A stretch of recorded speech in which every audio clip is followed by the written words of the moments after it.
What's going on, peeps? It's Wrath here, hanging out today, playing some more Watcher of Realms, and today, I think I want to run a bunch of Gr1 raids. So, we unlocked stage 18 the other day, with the help of our Freak Beast Estrid, so we do have this unlocked for all mythic gear, obviously like a 0.00001% chance at an ancient, but you never know.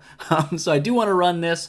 Probably I'll do like 100 runs and then see what we get, and then hopefully we'll have something good to upgrade for Tales the Smith, but before we do that, I do want to run some campaign just because I kind of need to keep pushing it forward. There's no reason not to. But instead of pushing the expert mode, which I do get some decent loot for, the rewards in hard are pretty much equally as good, if not even a little bit better, because these 200 diamonds are actually technically worth more than the 2 other summons that you get, but whatevs. The main reason I'm pushing hard here is because I want to unlock these gold nodes, and there's going to be one more in Chapter 8. Obviously, the more mythic gear we get, the more gold we're going to need to upgrade the good pieces that we do get, so having this all the way maxed out is just going to make sense. So we're going to jump in here, knock this out to 5 today, and then I guess we'll push up to like 10 tomorrow or something. But after that, Gear Raid 1 raids, 100 raids, hopefully we'll get something really good out of it, but you never really know. So let's jump in, knock this out pretty quick. Shouldn't be too bad. I think we're into like the misty area now, where things are shrouded in the mist or whatnot. Kind of an annoying stage, honestly, because you have to like put dudes on those little portals that damage you, but it's not that bad. Pop this in 2x, and we'll just go ahead and get you down. Smoke everyone that comes out of here. Shouldn't really be like a difficulty issue, I don't think. Where we should be more than ready for all this. I guess we can just do it like this. Kind of smoke that dude out whenever they come up on this top side, and probably do the same thing over here. And this will just kind of speed things along, so as they spawn in, I'm kind of some weird... Look at that. Oh, invisible portal. I don't know. Something wrong with me. But let's go ahead. I don't think we'll need a healer on anybody for this. We'll just kind of leave it like it is for now. They'll probably do okay. Someone might sneak by Deimos or something, which would be a little bit annoying, because he does block 3. He may not have anybody sneak by him. We could actually just be fine here. I don't think mine's awakened yet, so I can't pop his ult to heal him. Wrath, obviously not A5, can't pop his ult to heal him. But what I can do is support him a little bit in case someone does try to sneak past. Get a little extra damage out there. I could obviously pop healers as well. Might actually need to, because that dude is laying some smackdown on me. Just kidding, we're absolutely fine. There's only 18 enemies there. It wasn't nearly as bad as I thought. I was like, uh-oh. Oh, good lord. People could die and we would have lost our 3 stars. Luckily, not the case, didn't happen. Played a little risky, but it was worth it. Got through it very, very quickly. We'll keep going like that and play it risky until it bites us in the butt, and then we'll be a little bit sad about it. I don't think we have any of the little invisibility eyeball platforms on this one yet, so we'll just keep rolling how we are. I probably won't change things up even when we do. We have 2 crystals? Yes, we do. They come out the top first, I think. I'm still thinking. Yes, they do. Okay, so I could put her, like, it doesn't really matter where I put her because she'll attack that person regardless. I guess we'll just put her back here. This guy... He's not, like, really an issue. That guy might be a bit of an issue. So we'll just pop Wrath down like this. Then I guess we can just try to snipe this dude out as fast as possible. And that'll probably be okay. Just get rid of him. No reason to let him just kind of sit there and eat up timer. These guys shouldn't ever sneak past. I will probably end up throwing an extra damage unit up there just to be sure. Because you never really know, even though her AoE is probably fine. If anyone needs help, it'll probably be Wrath down here. Just because he doesn't have, like, tremendous amounts of AoE damage. Her lawnmower move, we will be absolutely fine. So far, not really taking any damage at all, which is great. Got one, just one little shrouded dude, and a slowly coming in second shrouded dude. They will get guaranteed hits off this way, though, pretty much, because we're not one-shotting them. Which apparently we'd need, like, 70,000 damage to pull that off. This bro's coming in up top.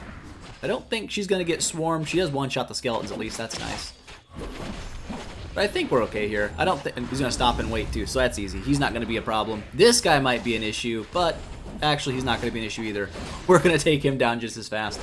So nobody's sneaking through. Looking like it's going to be a pretty easy 3-star here. Don't even need to pop a healer down, which is kind of nice. At least not yet. Let's not get too cocky. Because every time you do that, then bad things happen. I guess we can pop her, and she will snipe this guy out a little bit early.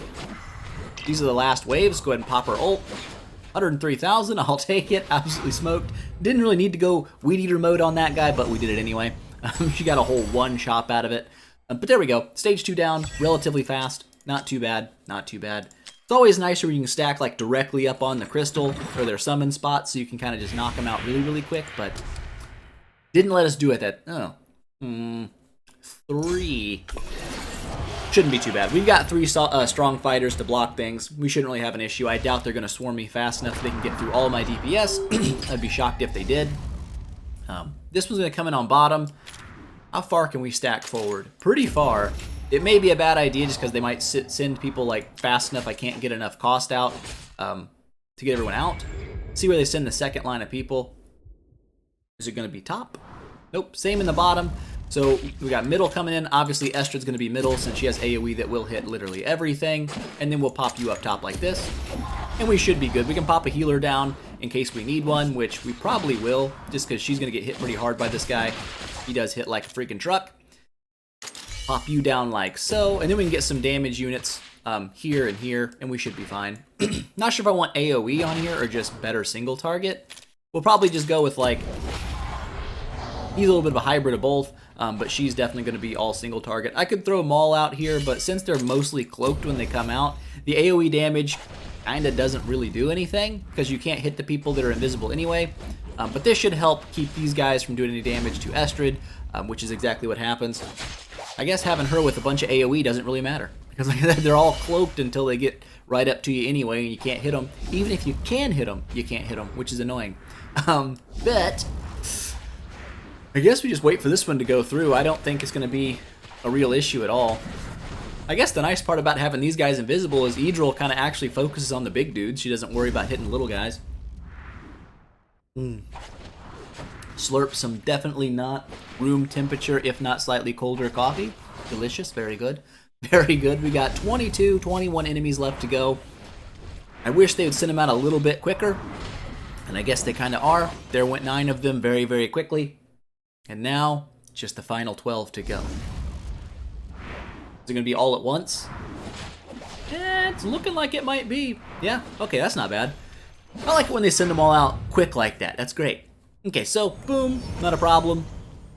Stage, was that 3? I think that was, it was either 3 or 4. My brain is terrible at remembering the stage that we're on. Maybe we should have like a little, like a thing up here, like we are on stage 3 right now, so I can pay attention. It was stage 3. So 2 left to go.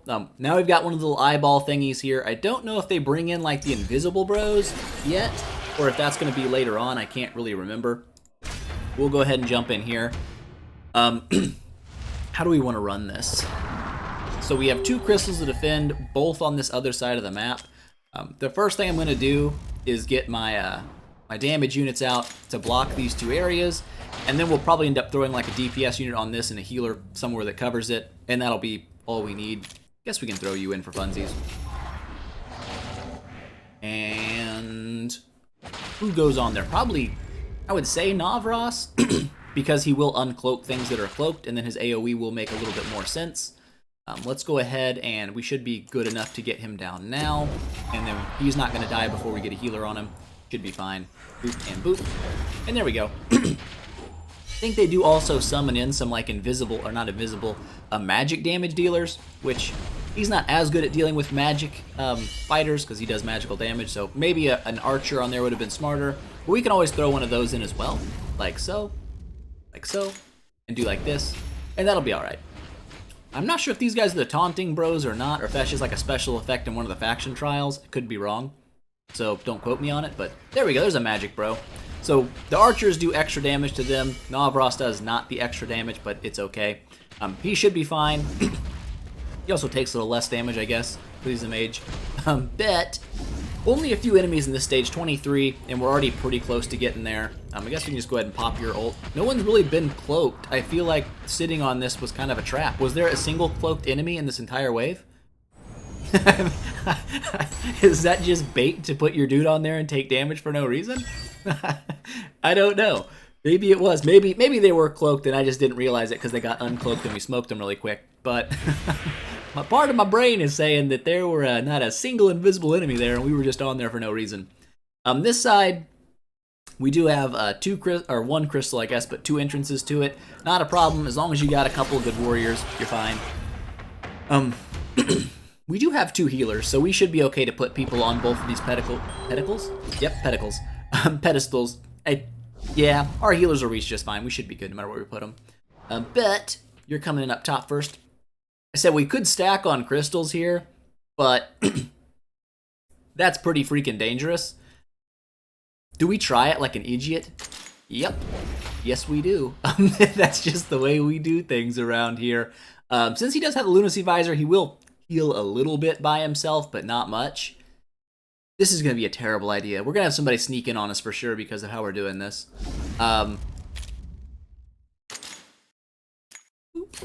We're just going to do it, though, because that's how we do things. We play it risky business, okay? That's the way to do it. So she's one-shotting the little skeletons. Sorry, throats. And I guess we'll have enough to get... Ooh. Yeah, that could be a bit of a problem. Depends on how many of these guys they send out. Guess we'll throw a healer down. Of course, we cannot reach both of our dudes with a healer. That would be way too handy. But we'll just do it like this. We'll be okay. She's not gonna die. She'll be fine. Dude coming up top, but now we have not enough cost to deploy. It's a big bro anyway. I guess we could defend this side somewhat normally. Since we're not gonna be able to like, stack up another fighter on this anyhow. We'll just do it like this. We'll throw Medan in and heal this area, and then she can uncloak people, and we'll be alright. Pop this in 2x. Where the heck are you going, bro? I don't even know. I don't think he knows where he's going. Who do we want to put there? I guess we can just put you here and aim you kind of like this. This obviously covers in front of Wrath, but this covers 2 more tiles on this side. So we'll do it like this, and then we'll get Medan in here. Like so, and heal that, and we should be okay. I can always throw another, like if I need to throw Olag back here on this side, I can as a tank in case someone slips past Estrid. It may happen. I'm gonna pop her ult just to make sure that we're kind of like smoking enemies. I'm not sure how many they're gonna drop on us at once. She's taking a little bit of damage up here. Medan's keeping her fine though. That's good. Taking care of these dudes. We don't have a ton of enemies to deal with either, just 27. I mean, we're already pretty much halfway there. So this side is eventually going to be people. They're probably going to be invisible people though, so I doubt we'll be able to attack them like right off rip. So far, looking pretty good. Deimos doing fine up top. These guys might start sneaking in a little bit, but no, they're not even getting too Wrath really. More dudes coming up top. They're doing quite a bit of damage here, but I think we're okay. These are the last few enemies here. No one managed to sneak past. 4 warriors would have been kind of cool, although I think they used this portal 1 time for like 2 enemies, so maybe not worth it. But did make it, not a problem. 3 minutes and 20 seconds, 25 more diamonds to my name. Let's take them. Was that the last one? Was that 5? That was 5. Okay, so campaign finished. Check mark, done. Boop, for the day. Not obviously done forever, but for the day. Well, actually, I might as well go ahead and grab out this 200 energy because we're about to need like 2,200. We're actually pretty close already, which is nice. I guess we can burn up our friendship points real quick. Go ahead and pop. Grab those out. Puts us to 1,800, so we only need 400, which is just 2 of these. Pop. Said 2, not 3. There we go. 2,200, and we're ready. We're ready to go ahead and drop a 100 runs on the Gr1 stage 18. Wish me luck. Let's hope for something good. I mean, an ancient piece of gear would obviously be phenomenal, but right now my gear on all my dudes is pretty garbo. Luckily, the weapons and armor tend to be the easier ones to farm at least mediocre pieces for, whereas the accessories are going to be a much more annoying thing, especially since none of my accessories are at stage 18 yet. But let's go ahead and jump in. Take this to max, not 102. We're going to go to 100. Definitely background fight that. I'm not sitting there watching 100 auto fights. Let's roll, and then we'll be back when they are finished. And we're back. 100 runs completed. Quite a few thumbs up here. They might not all actually be good. I did some tinkering with my recommendation settings just to try to highlight some potential gear, even if it wasn't great. So we do have quite a few thumbs up in this 100 runs. Oops. But even in the stuff that's like quote-unquote trash gear, I do have a couple pieces of gear locked, and we'll go over those a little bit and why I kept them.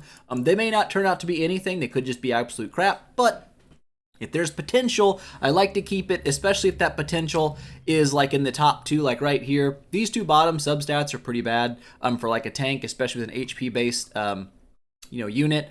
Yeah, crit damage might work on an HP-based damage dealer, so there's also work there. But defense bonus, HP bonus being the top 2 substats, if these roll really, really high, it's 2 really, really cheap upgrades. So it's kind of worth, to me, go ahead and spend that 12,000 gold, see if I get some really good stats, and that could be a nice piece of gear for a tank in the early mid-game. But all this other stuff, pretty much dookie. I mean, you might make a case for like, oh, attack bonus, attack speed could be good for an attack-based healer. Sure. We'll lock it just because. Probably not going to be anything there. But a lot of these are just like hodgepodges of stats that don't really go well together, or in a case like this, you have defense bonus and HP bonus, which seems pretty nice. Even healing effect for like an HP-based healer, this sounds pretty good. But the fact that this is in the 16 slot, you're not going to catch me dumping 600,000 gold just hoping this doesn't roll 3.5%, because odds are it absolutely will. Anytime the last substat is one you really hope rolls well, it always rolls bad. That's just the way it works. So we're going to go ahead and sell off all of this non-recommended or locked gear. A little over 500,000 gold, that's nice. That'll definitely help fund our upgrades later. But let's get into some of this thumbs up gear, because there's quite a bit of it. And don't get me wrong, it doesn't mean it's definitely good. It just means there's potential goodness in it. So I already locked some of these. I think this is actually one that was unrecommended before I tweaked my settings, and it actually got recommended. That's why it was already locked. I didn't really lock any of the already thumbs up gear just because I assume it's, I'm not going to sell it anyway, but I'll look at it. But this one here, the reason I kept it, doesn't have super great substats. Flat HP isn't bad. It's actually fairly decent for some of your platform-based units. Getting a flat HP roll over 2,000 is still pretty good. I'd say it's comparable to a lot of your percent-based HP bonuses, and on some heroes, if they have really low health, this is actually going to be a stronger roll for survivability than HP bonus would be. But the main 2 stars of the show here are attack bonus and crit rate. That's why it's there. If I roll this 12 times, and I pull a good attack stat and a good crit rate stat, even though these other subs aren't necessarily like best in slot or that great, like there's no attack speed, there's no crit damage, for this stage in the game that I am, that would still be probably an improvement for somebody on my team, so I might as well, make some use out of it. So even though it's not like a great rolled piece of gear, it has 2 substats I really look for. Crit rate's definitely important, but crit rate by itself is kind of garbo, because of the way the game calculates your attack and defense. If you have tons and tons of crit rate, but your attack stats aren't great, you're going to do like no damage. You really need your attack bonus to be priority number 1, and crit rate comes second. So I just like having it because you can get crit rate substats on every piece of gear, like this one right here, double HP, attack, and crit rate. Not great, but for a fighter, that's not terrible. It's a pretty tanky fighter if you get all these to roll pretty well. So I'm not upset about that. But if you can get crit rate to roll 20% on every piece of gear you have, so weapon, chest, and all 3 accessories, you have your 100% crit rate already built. This saves you from having to run like where I am right now, and I have accessories that are 60% crit rate main stat. It sounds really nice, but essentially you're throwing away a ton of attack just to gain that crit chance, which you don't necessarily need, because you can get that in substats. And if you're really lucky and you roll like 25%, like this is one of those pieces of gear that the game thumbs up for me that I probably wouldn't keep just because crit rate is in the last slot. What are the odds I roll this and these all 3 roll really great, and then this crit rate rolls 3.5% and this piece of gear is bricked? Pretty high. In fact, I'd sell that off. It's thumbs up, but in my opinion, the risk reward too high on that. But if you do get like a 25% crit rate roll, you only actually need 4 pieces of gear to roll with crit rate substats, and you're good to go with your 100% crit. This piece right here looks pretty great. Yeah, crit rate's in the last slot again, but you have attack bonus and flat attack with HP bonus. Pretty solid for fighter units already. Of course, you never really know about that last one. It's sus, but having 2 what I would consider definitely sought after stats, and then a third that's usually kind of looked for a little bit, I would consider that a pretty good piece of gear. Definitely worth it for especially me at this stage of the game where the vast majority of my gear is still legendary, only a few mythics sprinkled in there. That's going to be a good piece. But yeah, the main goal, especially if you're early mid game, like it's so easy to look at things like crit and like I don't have any of these liked them. Oh, I think I sold all the crap off. But there's pieces of gear you're gonna see that have like crit rate and crit damage on them, but they have like HP bonus or defense bonus, and they'll be on like a piece of calamity gear. So the set bonus is for attack, so HP and defense aren't really things you're looking for too much. But the double crit, people say, ooh, that's great, I want that piece of gear, and they'll enhance it, and lo and behold, it's like a 25% crit rate and 25% crit damage. Like, oh, that's such a good piece of gear. And the game will tell you it's a good piece of gear. It's going to boost your battle power by a ton to put that piece of gear on. But the further into the game you get, the more that lack of attack bonus being on that piece of gear is really going to show you that it's actually not very good. Because you can crit for 1,000% damage, but if your attack is only going to land for 100, you're not doing much damage. You know what I'm saying? It's much better to have your 15, 16,000 base attack and then build your crit on top of it. So always prioritize attack bonus as the main thing you hunt. Build crit rate as a secondary. It's nice to have, it's really good, but if your attack isn't high enough on your damage dealers, none of it's going to matter. That said, move out some of these attack sets here. Obviously, we've got some fairly decent rolls. Yeah, some of them are coming in the last slot, like this one here with crit damage. You never really know, but double attack is nice. But we do have some other types of sets here to look for, like Whirlwind.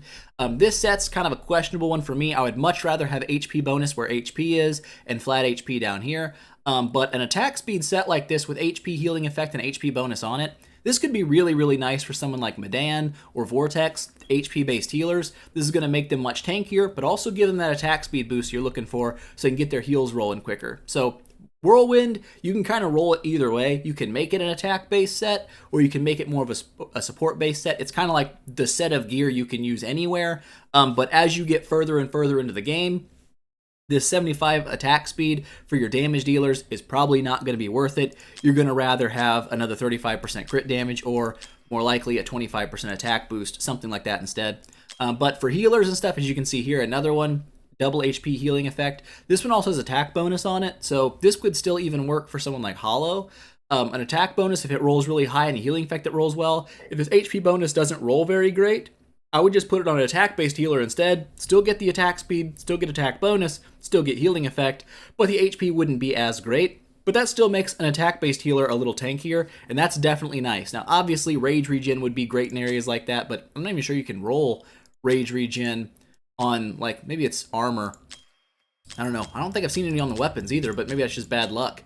It could just be terrible luck. But here we go. Same thing with attack bonus here. Crit rate, attack bonus together. Up at the top. Very cheap to roll these. If this crit rate rolls like Dookie, this is just a piece of gear I'll sell off immediately, recoup some of that cost. But because they're right up here at the top, I might as well take that chance. You never know. You might roll a freaking gold, or if you're insanely lucky, a red roll and just max out the crit rate and be like, what? Best piece of gear ever for the mid game. But yeah, so definitely like this one right here, the last stat being HP bonus is the least important stat on this piece of gear, but the first three are all good stats. Yeah, there's no crit rate, but if I can roll a high enough crit rate substat in the other pieces of gear, a good crit damage roll here might just be the best in slot option. So moving over to HP stuff, I think I've got one piece of gear here that's going to kind of like break the rules. This one's one of those iffy pieces for me, because HP bonus is down here. I hate it when the main stat you're looking for is the last stat to roll, because obviously on an HP piece of gear where you're looking for like a tank or something, you want this HP bonus up at the top. You want to be able to see what it's going to roll early, because this is the most important. If this rolls at like a 30% or something crazy, even your defense bonus is a little less good, this is still going to be a pretty good piece of gear. You're getting like 50% HP bonus by having this set and that stat rolled on it, which is really nice. So it's one of the iffier pieces. Here, this is, I would consider almost even worth selling. It doesn't have HP bonus, which is almost, for me, a get rid of it. The double defense is nice, but generally you're going to be looking for HP bonus on your tanks, which want high HP. The only reason I'm keeping it is because maybe there's a defense-based damage dealer out there that really would benefit from this, or a tank I just want to roll a little bit more defense on just for funsies. So I'm going to keep it for that reason, but I would say this is probably not that great of a piece of gear, because same thing here. I'm actually just going to sell this one because I already have one with HP bonus at the bottom. I don't need another one with HP bonus at the bottom. I'm not going to be rolling that many millions of dollars into hoping it rolls a good roll. Same thing here. Now, this one has healing effect on it, so I might keep it just in case. I'll just hold on to it because you never know. If this rolls really high and this HP stat rolls really high, maybe it's worth the gamble to try to pick up a big amount of health bonus for a healer. Of course, it's going to roll 3% and make you cry, but you never know if you don't do it. So here's the piece I was wanting to kind of look at. This one doesn't look like on its face like it's an HP based set. Why would you keep it if it's all rolled for attack? And that's because I'm still early mid game, right? I'm not looking for in game sets right now. I want improvement on my current gear. And even though Life Force is not a great set for a damage dealing unit, it's not terrible getting a little extra health on your units. Can make them a little tankier. But if these substats roll really well, you're looking at like every possible substat you would like. Like the only thing you'd really think about changing, maybe attack for attack speed or something. But this is like the best kind of roll. You're looking for this, and that's why it's thumbs up. I've actually put a recommendation setting in for every single set in the game. If it rolls 4 substats like this, it thumbs it up, even though it's not in an actual damage dealing set. For me, this would still be potentially a good piece of gear if it rolls well. This is one that I will probably be using for a good while because good gear is hard to come by, especially in the sets you actually want them in. So that's kind of one of those offset but really good substats that I want to kind of keep. Obviously this one here, HP based gear, HP bonus and defense bonus right at the top. I can check this one super fast, super cheap, see if it's going to roll well. If these roll like crap, it's just going to go. I'll just sell it off and wait and find another one. Tanking gear, to me, almost always is the easiest gear to find. I don't know why. It seems like your damage dealing gear is the hardest stuff to come by because it's generally what you're actually looking for most of the time. But tank stuff, HP and defense bonus like that, like this, you tend to see it pretty often. So it's not like super hard to get.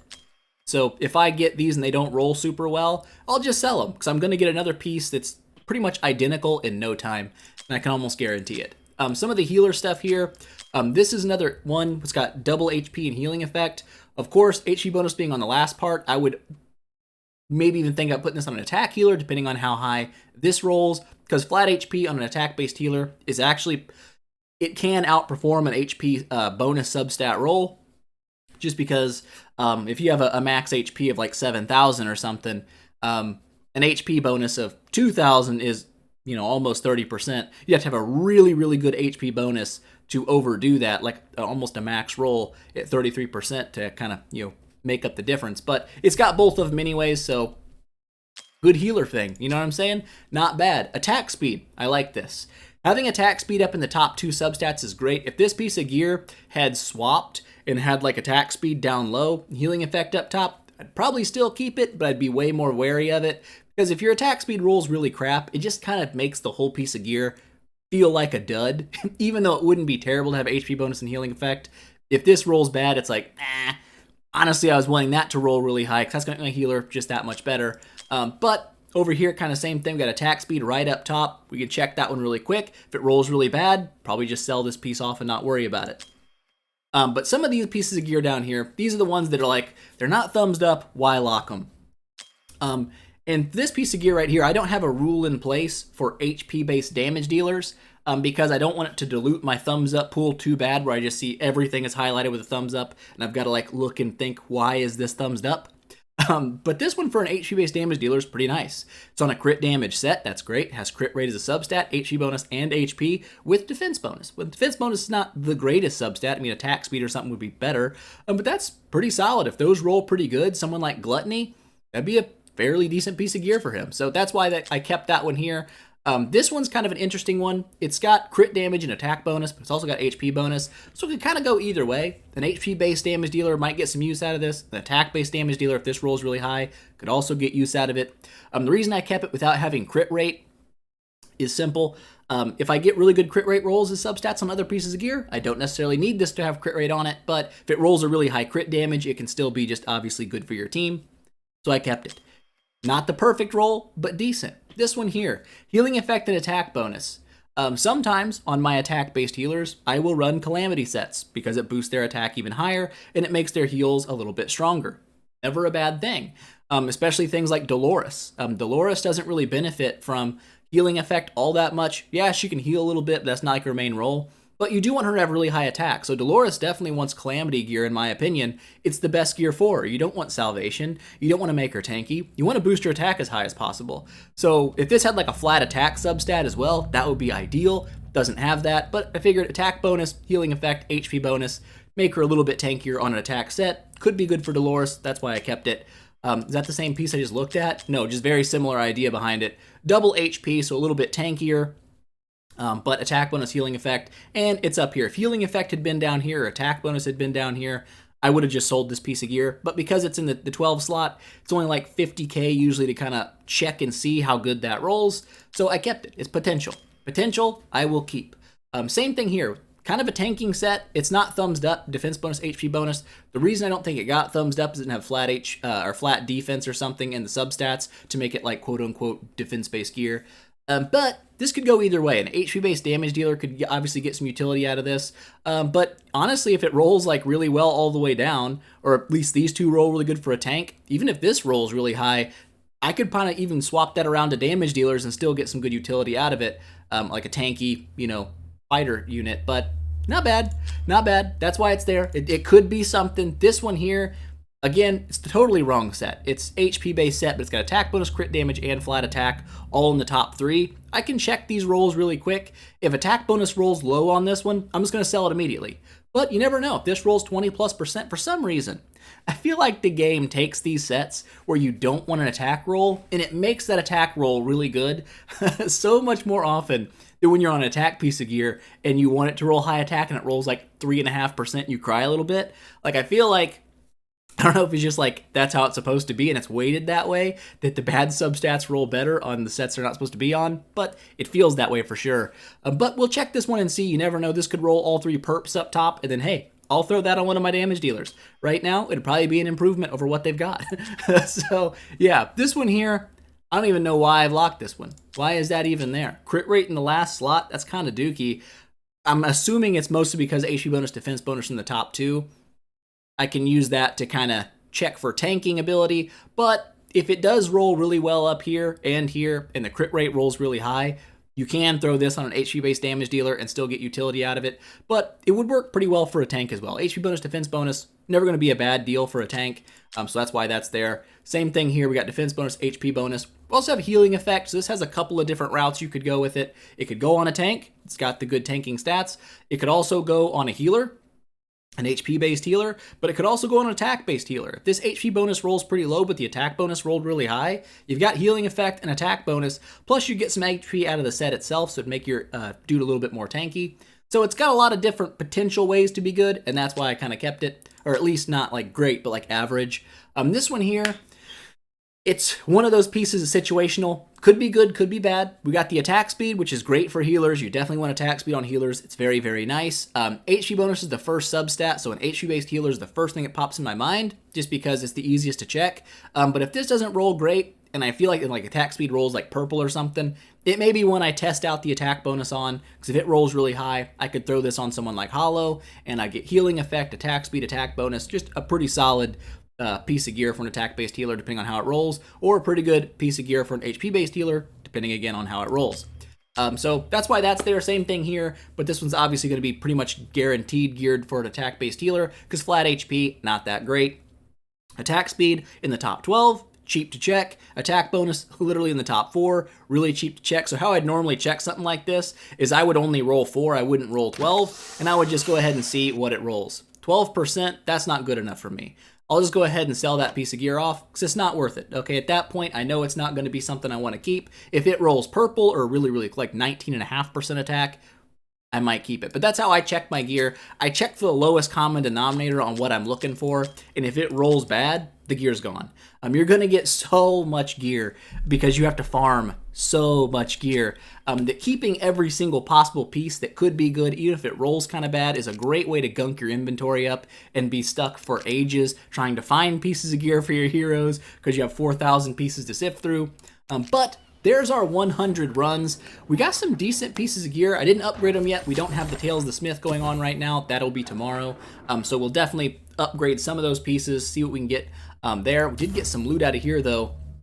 Not quite as far as I was hoping to get, but if we do another run of 100, we might be able to get up to these 50 auto fight chances, which would be kind of nice. Plus, we'll grab out some of these large stamina potions, which is great. My ideal goal would be to make it to 6,000. That would be kind of where I'd want to end my Brave Conquest, because doubling those points to get a couple of these, in my opinion, it's not going to be worth it. You're dumping tons and tons of stamina. If you've got tons of these pots just laying around and tons of auto fight chances, go for it. For me, this will be a great stopping point for this account, especially since I don't need legendary skill dust at all. Like, the 6,000 to 7,200 jump is a waste. I don't need any of this. It's never going to be useful for me. But yeah, I've got like 2,600 points to get a couple summoning crystals. That's like a full-on 100 runs. That's, in my opinion, not worth it. So that's where I'll probably end up stopping if I make it that far. Let's go ahead and grab that out. Boop. Nice. There we go. I hope you guys enjoyed the video. If you did, don't forget, smash that thumbs up button and show your support, and I will see you guys in the next one.